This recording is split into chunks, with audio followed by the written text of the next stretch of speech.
Police ने शहर हैदराबाद की उस्मानिया यूनिवर्सिटी कैंपस में बीआरएसवी के कई कायदीन को हिरासत में ले लिया। बीआरएसवी लीडर जंगया ने कहा कि बीआरएसवी लीडरों को 2 लाख नौकरियां, जॉब कैलेंडर और मेगा डीएससी जारी करने और ग्रुप 2 और ग्रुप 3 के ओहदों में इजाफा करने के लिए बेरोजगार नौजवानों की जानिब से आवाज़ उठाने पर हिरासत में लिया गया।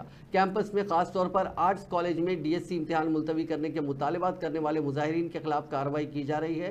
दरियासरा पुलिस ने तेलंगाना स्टूडेंट्स परिषद यानी टीएसपी के कई कायदीन को भी हिरासत में लिया, जिन्होंने रियासती यूनिवर्सिटियों में रेगुलर वाइस चांसलर्स की तकर्री में ताखीर पर खामोशी पर प्रोफेसर कोडिनाराम के घर का मुहासरा करने का मुतालबा किया था।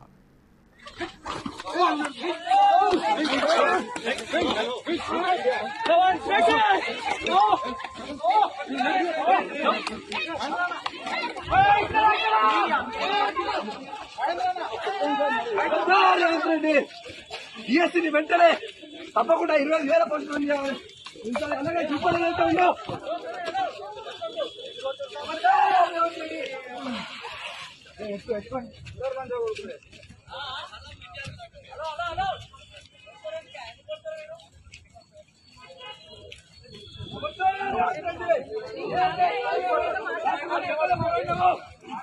అన్ని